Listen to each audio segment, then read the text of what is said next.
Hello, music fans. How are you doing? Welcome to Full Record Jacket with Phil and Ben. This one here. Now, we are doing another in our series of classic rock albums. And, well, this is an album that Ben chose, and he knows this album better than me, which is what you might not expect because it's an old one, and I tend to be associated with the old ones, but not always. Because you're old. Indeed. Older. That's more like it, yeah. Older, yeah.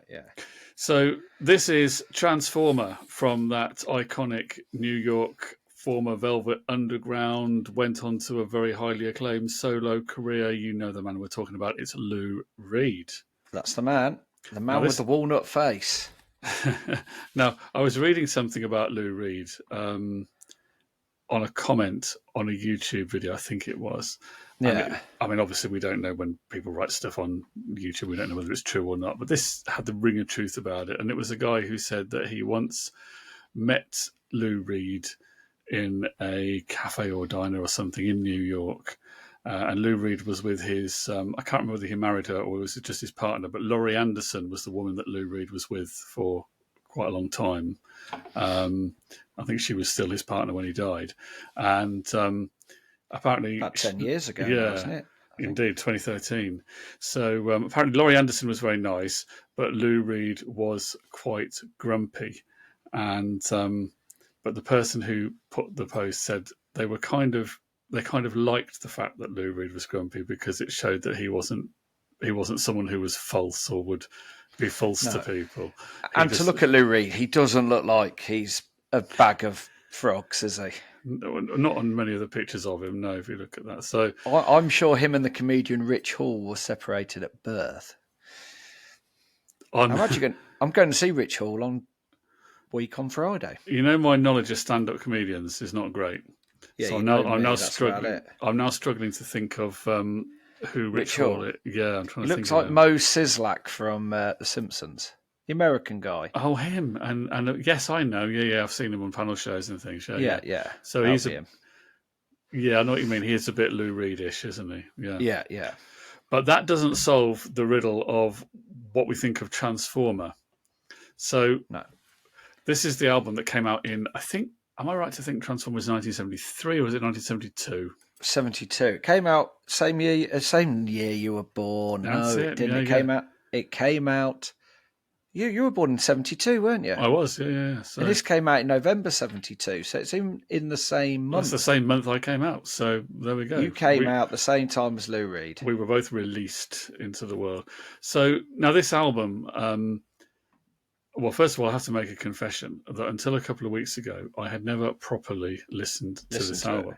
Now, there are some songs on this that everybody knows, even if you've never gone and put a Lou Reed record on yourself, there's at least 2, maybe 3 songs that everybody will know. I knew some of the other tracks from this because I used to have an LP compilation of Lou Reed, which I think was a kind of a budget compilation. Anyway, it may even have been a bootleg, but I do know some of the tracks from this album, but some of them I didn't know. So that was a kind of a weird, disjointed way to have half known it. So I kind of half knew it. Now, the album is produced by David Bowie and Mick Ronson. Both involved. Now, I think the way it goes is, obviously, for anyone who doesn't know this, obviously there's lots of you music geeks, you know this, but there may be some youngsters who are watching who don't know all this history. Lou Reed was a founding member of the Velvet Underground, the late 60s combo, who were based in New York and were very involved. In fact, they were kind of put together really by Andy Warhol, the acclaimed modern artist who had his fingers in all sorts of creative endeavours. And he did the banana skin cover, didn't he, for the that was Nico? Him. He did that. He did the Rolling Stones Sticky Fingers with the jeans on it as well. But what am I saying? Well, of course, the Velvet Underground had a female singer on some of their records. They had Nico, but also Lou Reed provided vocals. So he was kind of one of the vocalists and songwriters of the Velvet Underground. He then went on to a solo career, and I think he did at least one solo album before this.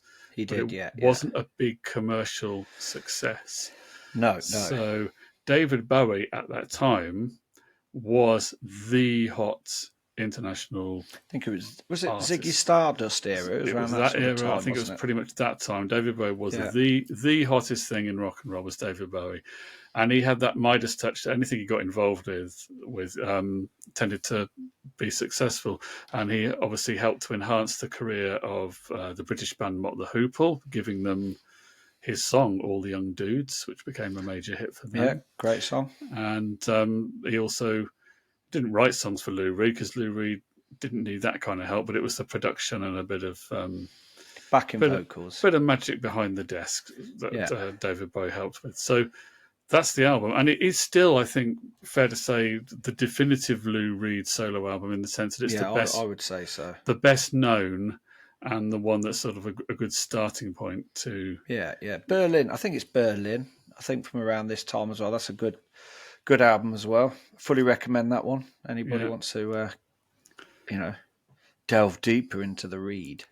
My Lou Reed knowledge is kind of a bit disjointed because I have listened to some of the Lou Reed records that lots of other people haven't listened to. I've ended up listening to some of his albums that are not necessarily the acclaimed ones. I mean, like The Bells and Set the Twilight Reeling. I've listened to those, and there's actually some of his acclaimed ones that I don't actually know very well. So I've got a bit of a weird Lou Reed knowledge, which really does need to be rectified, but I've never quite got around to it. I find with Lou Reed, he's got to vote it.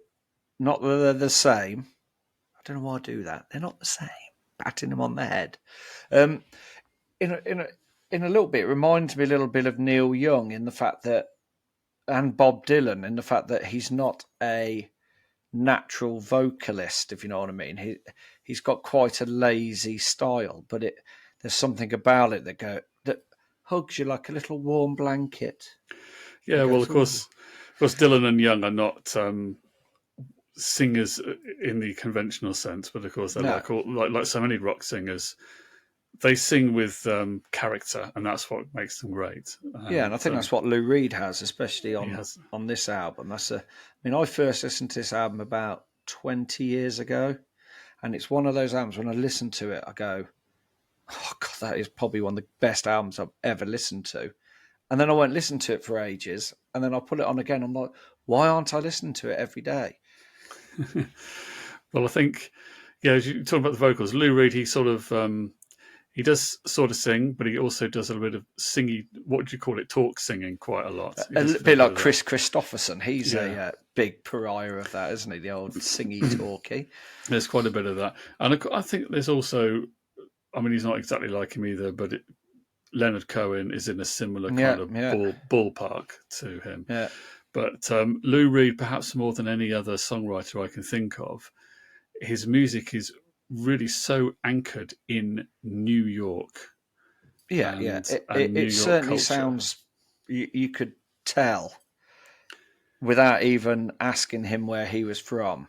You can tell where he's from by the style of the music. It's got that full New York sound going on. And he's just you can't imagine Lou Reed going to, I don't know, Los Angeles or London and writing an album based in those cities. It doesn't seem to work. You can't you can't remove Lou Reed from New York. That's how it feels to me. Well, no, and do you know what else you can't imagine Lou Reed in? Shorts. Try imagining him in shorts. It's impossible. True. You know, like you sometimes look at old people and think they were once at it. And you can't imagine it because obviously they're of an age where they'd probably break bones. But same with Lou Reed in shorts. You think, Lou Reed in shorts? It's never going to happen. Having said that, I'm not sure I want to think about Bob Dylan in shorts either. No. Oh, Paul McCartney in shorts. I bet he's got little spindly legs. Well, I think he is in the Help movie, isn't he? Where they're on the beach. Yeah, he does. He does. Yeah. I think it has. Yeah, they do wear shorts. Seen. Yeah. It's been seen. That has been seen. That has been seen. Yeah, that's a bad one to choose from. But Neil Young in shorts. Could you imagine? I think that's been done as well. I'm sure I've seen a picture of him in shorts. He probably has done a gig with Crazy Horse with his shirt, his check shirt hanging loose and maybe a pair of long shorts on. So a quick thing then. Anybody out there who's watching who knew Lou Reed back in the day, may have gone on holiday with him. Do you have any pictures of him in shorts, such as the rabbit hole that we find ourselves going down? After that diversion, shall we go track by track through Transformer? Yes, let's go track by track.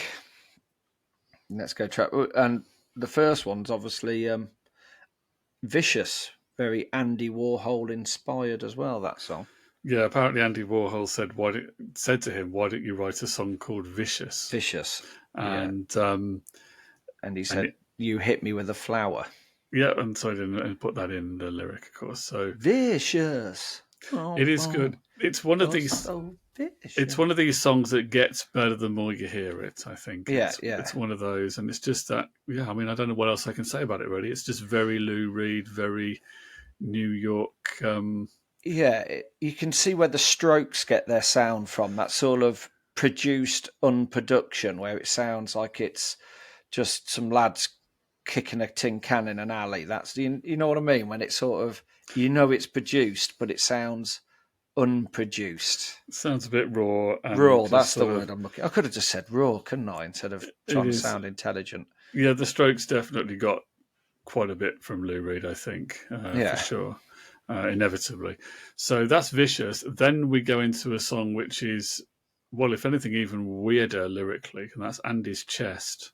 That's the one isn't it based around the attempted assassination of wasn't it some Warhol. Mad feminist have tried shooting Andy Warhol? Andy Warhol got shot in the chest. Someone burst into his, I think it happened in his art studio.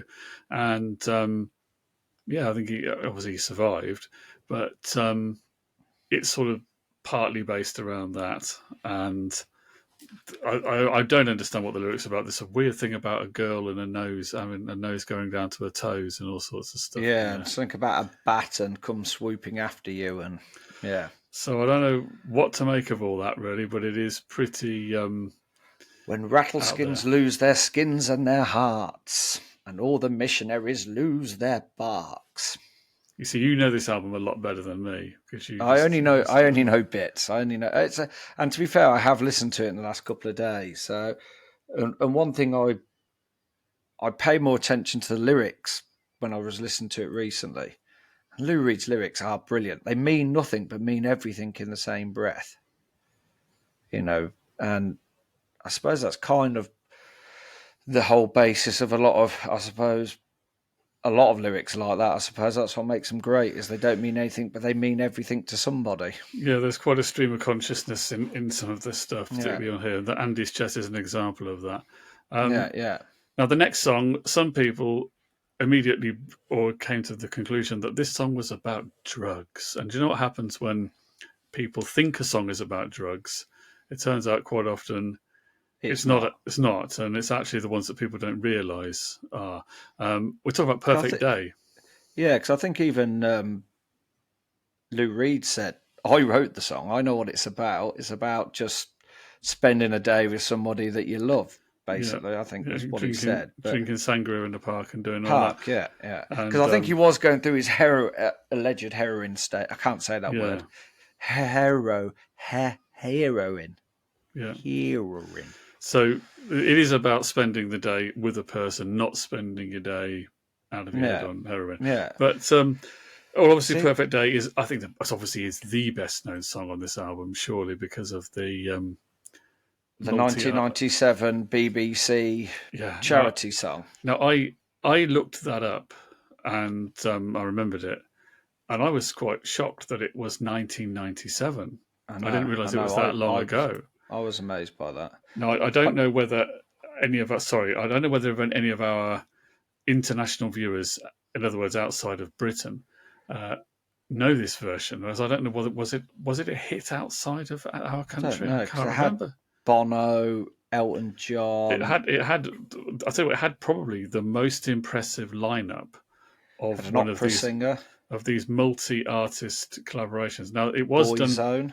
It was done for charity, wasn't it? Because it was done to promote the BBC, but it was also Children in Need, wasn't it? The money went to their annual children's charity appeal. So but I don't know whether it's garnered attention in the outside world because of all the big A-list people who are on it. But I think, yeah, most notably Bono, David Bowie, Yeah, Elton John was on yeah. it. Elton John was Westlife. No, Boyzone. They were on it. Boyzone were on there. Yeah, And quite a lot of other people who I can't recall now, but it's a very impressive roll call of it names is. they Yeah, got on yeah. it. So that's Perfect Day. See, I'm before we move on to the next one, I'm sort of torn with this one because I'm not sure if it would have sounded better with the orchestra, whether it would have just sounded better with him just playing the piano. Okay, so you're saying that the Lou Reed version on this album should have been more basic and Yeah, yeah. I don't know whether it gives it a more sense of grandeur than it actually needed, does but it? it's still brilliant. You Yeah, know, I know what you mean. I mean, obviously, with the celebrity version, they turned it into this big kind of orchestral movement. almost power ballad. I mean, the song's not cheesy enough to be a true power ballad, but you know what I No, mean. It's yeah, yeah. I'm going to see who was the actual lineup for that. go on, you look that up. Let's have a look. But yeah, I don't know whether a more an outtake has ever come out. I haven't looked. Has there been a deluxe I'm version of not. Transformer? I'm not sure. Is There's got to be is there a piano only version? Does Lou ever yeah. do a stripped down live version? Lou Reed fanatics will be able to tell us this. Oh, here you go. I've got the full list here of Yeah, people who were on it. So there was a guy called Lou Reed. of course he was on it as well. Yeah, yeah. Yeah, yeah. Bono, the band Morcheeba, David Bowie, Suzanne Vega, Oh yeah, yeah. Elton John, your favourite, Boyzone, Leslie Garrett, Burning Spear. I'm not sure who they are. I think because they were some sort of no, don't know who they are. I Burning have Spear, heard of them, but I Thomas can't think. Allen, whoever Thomas. I think Thomas Allen was the. There was a male opera singer on it, wasn't there? Yeah, yeah. I think that's who it was. Heather the Lungs Small, because she's got some lungs on her. That girl can sing. Emmylou Harris, Tammy Wynette was on it. Yeah, Country great. Shane McGowan. yeah. I bet you know. Dr. John, Robert Cray. I forgot Huey from the Fun Loving Criminals was on it as So it's well. very impressive. Dr. John as well. Yeah, Yeah, Ian Brody, yeah. Gabrielle, Evan Dando from the Lemonheads, Brett Anderson from Suede, the Visual Ministry Choir, Joan Armour Trading, Laurie Anderson, and Heather Small. I'm sure I've just mentioned Heather Small. Yeah, Heather Small's mentioned twice here, and Tom Jones. Yeah. So it's, I say I can't think of a charity record. Oh, okay, I know the. We're Live Aid digressing. ones. The what was the American one? USA for Africa had Michael Jackson and Bruce Springsteen and all those people on it. That was obviously a big lineup, but the song was a bit cheesy. We Are the World, you know.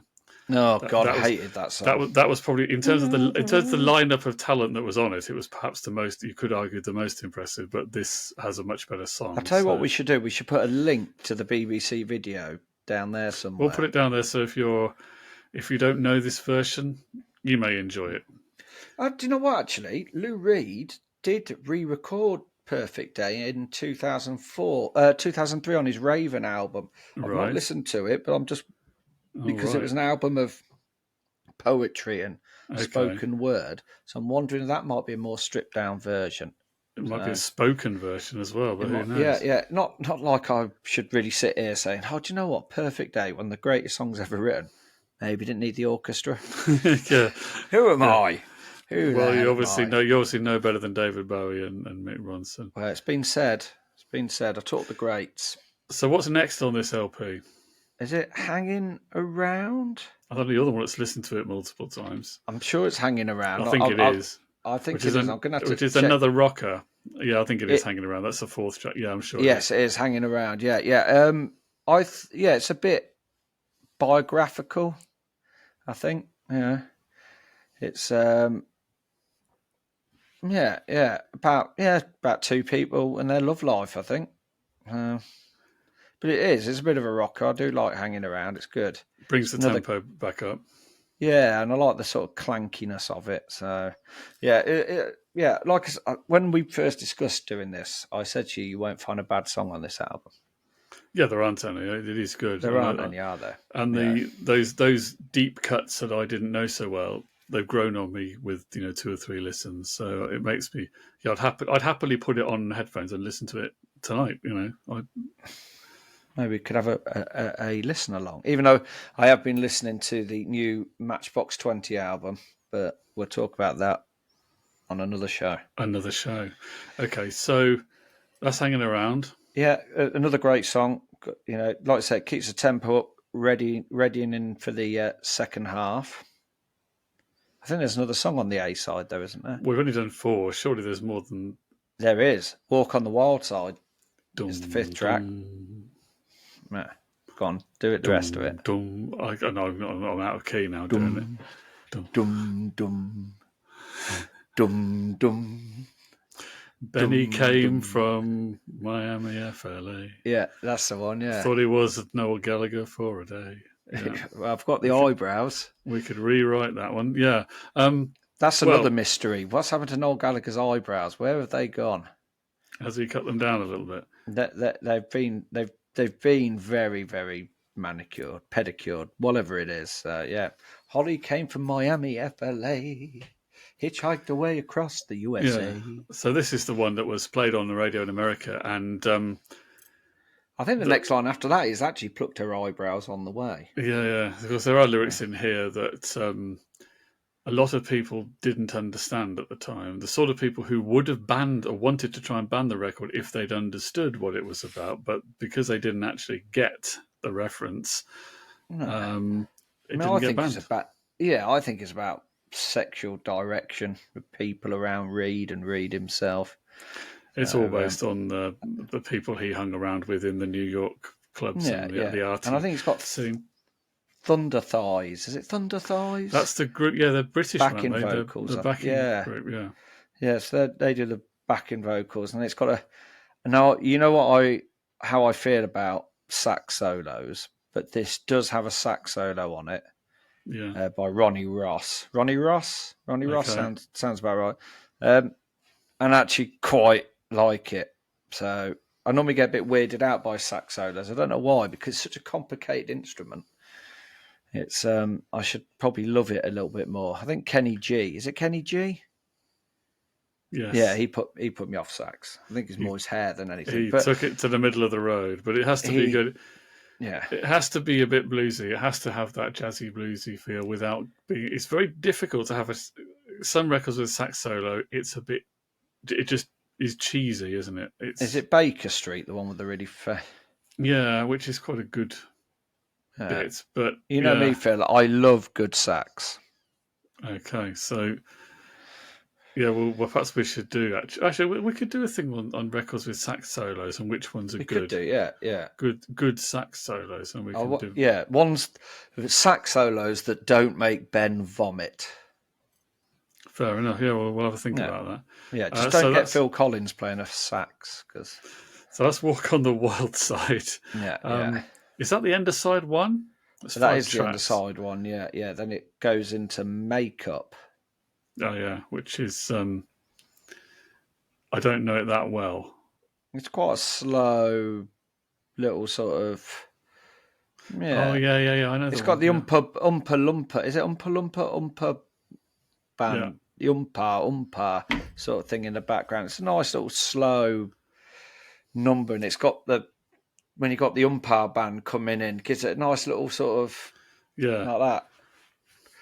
But yeah, it's got quite a nice little vocal on it. You're a slick little girl. That's it. Yeah, that's the one. Yeah. Yeah, very, very almost Beatles-esque. That sort of line could have been in a 60s Beatles. Well, all the Beatles songs are in the 60s, but you know what I mean? That sort of early period of the Beatles. But another one with Lou Reed with quite a sort of relaxed vocal. It's almost like he's speaking it, not singing it. So, you're a slick little girl. Now we're coming out. And then it's got that. That's right. Boo, boo, boo. out of our closets. Boop, boop, boop, boop, boop. You could do a Lou Reed covers album. Perhaps you should do that. We could do that if anybody wants to record my droning voice onto tape. So it's more than welcome to do that. But I really like Makeup. It's one of those songs that, because it's not one of the big ones on the album, you kind of, but I quite like that little sort of the stuff. It's and good. Yeah, So it's like sort of maybe a minor song on the album, but still good. And breaking down sexual boundaries. That's what the song's all about, isn't it? So that's the unusual opening to side 2. Yeah. And then what's next? It goes into Satellite of Love, probably one of the 3 big songs you'd say on the album. I'd say that one. Yeah. So. I must admit, my intro to this song came in 1993 when I went to see U2 at Wembley Stadium on the Zoo Roper tour, the Zoo TV. I went to see U2 and Prince I did. And Michael Jackson. Now they did. They did. They did. If I remember now, there's at least 2 covers that they did. Actually, they did 3 covers in this concert, because they finished with Bono finishes with "Can't Help Falling in Love," and I think he sang that, or did they just play the Elvis version over the speakers? I think Bono sang that. Anyway, he also sang "Dancing Queen," because Bono just loves to do that kind of thing, doesn't he? This was the era when U2 were trying to say, hey, we're not totally earnest and serious and up our own asses. We can have a bit of fun as well. So Bono, they've done a really good job of proving that since as well, haven't they? So he did. They did Dancing Queen in the acoustic section in the middle, and then they did Satellite of Love, and I think they did it with a video of Lou Reed. I think he sang along with a video of Lou Reed on the TV screen. But I didn't really know the song very well before that. No. Well, I think it was one of a couple which are on this album, which are written while he was still in the Velvet Underground. So and it's got the really, what am I trying to say? It's got the nice simple piano on it, which is always nice, and then those high notes in the background on the backing vocal. David Bowie at his highest best. Lou Reed's vocal on it's really, really good. I would probably one of the best on the album. So, but again, it's singing, talking, isn't it? Almost. It is a bit. I don't know who Harry and Mark and John are. Well, I think originally I read somewhere the original lyrics are something like Dinkle, Winkle, and something else, and he ended up changing it to just. It just made it random names, Harry, Mark, and John. So, bit like Harry, Vera, Mark and John. Bit like Vera, Chuck, and Dave. Yeah, or I don't know, Keith, Sally, and Rod, Jane, and Freddie. We all remember them. We do. Just love a bit of Rod, Jane, and Freddie. But yeah, I do like Satellite of Love. Like I said, like it's even got some hand claps. I think Mick Ronson, David Bowie did the hand claps on it as well. So that's the third of the 3 big songs on this album. Because the 3 big songs that you probably, if you've not heard this album, the 3 you'll most like to know: "Perfect Day," "Walk on the Wild Side," and "Satellite of Love." Yeah. Kind of feel like the hits on the album, although I don't even think they really were hit singles, were they? Or were they? I don't actually. I'm not too sure at the time. Not in this country, I don't think. Maybe possibly in the US, possibly, but But Lou Reed wasn't really a pop chart guy. Let's face it. No. He wasn't a kids' party guy either. Not generally, no. I wouldn't have thought that would be his thing. His bag. Imagine that. Have we got a clown? No clown. Who have we got? Lou Reed. Children's entertainer, Lou Reed. Lou Reed's looking really happy. Your kids will never fag hanging out of his mouth. Your kids will never nag you to go to a party ever again. Yeah. Didn't think much of the clown. So after Satellite of Love, it goes into T-Rex. It goes all T-Rexy, doesn't it, with Wagon Wheel? Yeah, no, that has got. When I was listening to the album, I was thinking, this riff is very much Get It On, isn't it? It is, It's close. Yeah. And I'm trying to think now whether when T-Rex did get it on. Was that 1972? It was Shall we very have a much look? that time. I think it was around that time. And we all know they borrowed it off of Noel Gallagher. Yeah, yeah. So I'm trying to think now why. Go on then. When do you Whether reckon it was? I think that Get It On.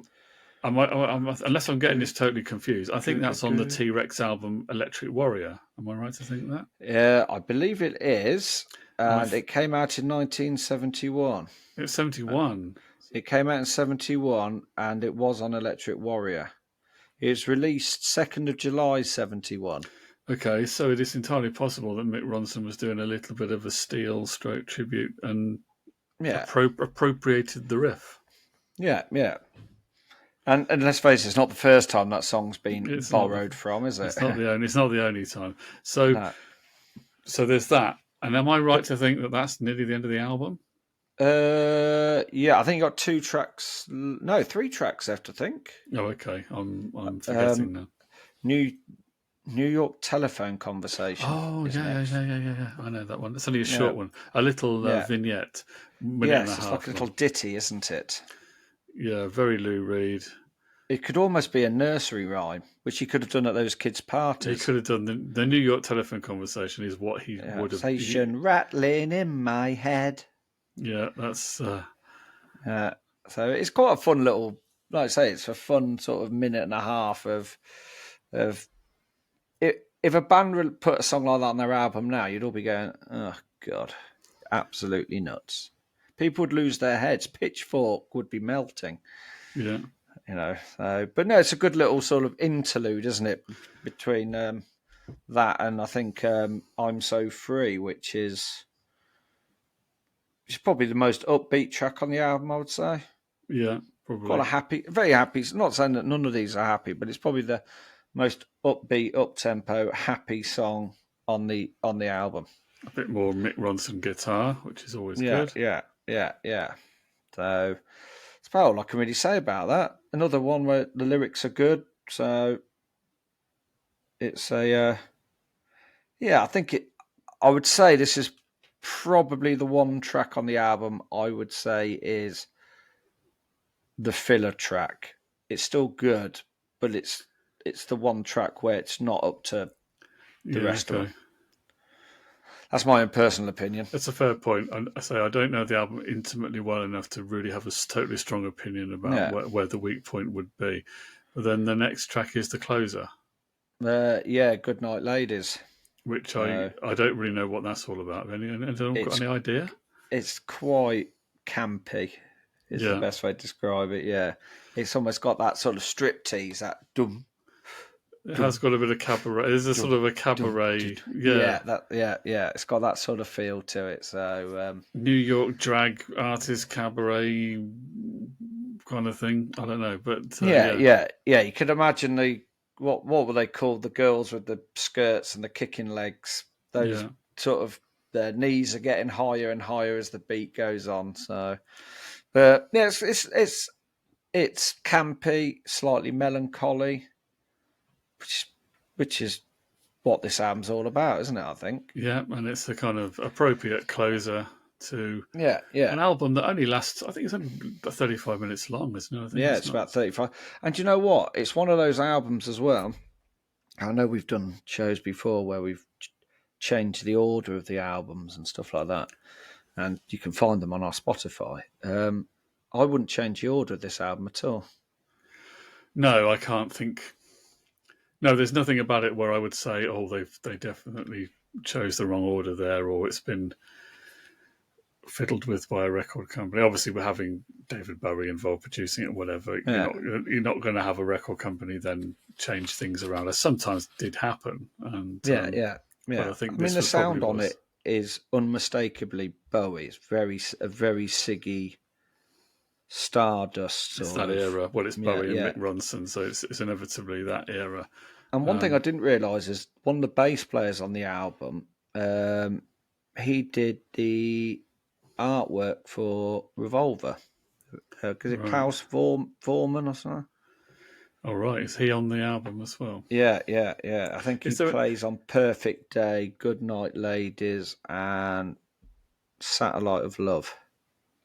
I'm Right. sure he's the one who did the Beatles Revolver. Yeah, because he did, because he was the Beatles' friend from Hamburg who designed the Revolver cover, Klaus Voormann, and then he later on designed the anthology covers. Yes, he did. Yes, he did do the anthologies. And he also played bass on This album. John Lennon's Plastic Ono Band He album. did That's indeed. him. Yeah, And I think yeah. is he also the bass on Imagine? I think he's on Imagine as well as a Could well Plastic be. Ono Yeah, Band. yeah. I think But he's in the film, isn't he? You know, the Imagine film, whether it's John uh, Lennon's house. where they're recording "How Do You Sleep." Yeah, yeah. You know, you get those two. I'm not sure they were set up or the two sort of hippies kind of knock on his door, don't they? And they invite him in. Yeah, I'm pretty I have sure he's seen that. in that. It's Yeah, a I've long not time seen it since for a long time. I haven't seen it in a long time. I have seen on YouTube the video of John Lennon when George Harrison's there as well, and they're recording "How Do You Sleep." Yeah, And it's a really upbeat, yeah, so another positive song. That one, isn't yeah, it? yeah. I think that's in the Imagine movie. I think, but unless it's an outtake from it, I can't remember now. But Klaus Voormann's on that. He's the bass player in that. I tell you what. After the success of Get Back, I know we're going off track here, but I bet the guy who filmed Imagine is going through his vaults Oh, to probably, see, yeah. yeah, see if there's any outtakes. I've got a 10-part Disney special coming up. John Lennon in the bath. So there we are. That's it. That's Transformer. I'm sorry if you're a Lou Reed fan and you expect us to do an in-depth analysis of Lou's lyrics. We weren't going to do that. We could be here all day. But I'm going to give it 4.5 Phil and Ben's out of 5. Phil, that's how highly I do you enjoy this regard the album? Yeah. Do you want me to give it a star rating as well? You can, Phil, if you want to. I mean, you don't have to. Don't feel pressure, but give it a star rating. Is it out of 5? Well, it's a good question. I mean, it's definitely 10. Well, it's definitely a 4 for. It's at least a 4 for sure. And I think it's. Could it be a 5-star album? I think you're probably right with 4.5 because I think maybe it's maybe it doesn't have quite enough to make it a mind-blowingly, utterly brilliant 5. Yeah. I like the little ditty tracks, and it's 4.5. 4.5. I think is up there for Lou Reed's Transformer. It's up there, and I think it's definitely one of the albums that you should investigate if you want to try and get into Lou Reed. Although, of course, he's one of these great artists where even the hardcore fans cannot agree on which are the best albums and which are the underrated albums and whatever. So it's you've got to do your own deep dive and decide for yourself. But I think it's one of those handful that you should start to check out. Yeah. And when you listen to the album, you'll be like, why haven't I listened to this more often? Yeah. Give it a few listens. It will get better. I can say it definitely got better after a few listens. So see, I don't lie to you, Phil. You don't indeed. I don't. Just 1 second. Sorry, Elvis. I'll be there in a minute. I've got Elvis round for tea. Oh, have you really? Yeah, we're just doing some open heart. So we've got Churchill round. We're just doing some open heart surgery on him later for laughs and giggles. But yeah, I don't lie to you, Phil. Remember that. Good to know. Thanks for watching. Thanks for all your likes, your shares, your comments. We do appreciate them. Join us for another video. There's plenty more to choose from, and we will keep on making them as long as you keep watching them. From us, thank you. Goodbye. Ciao.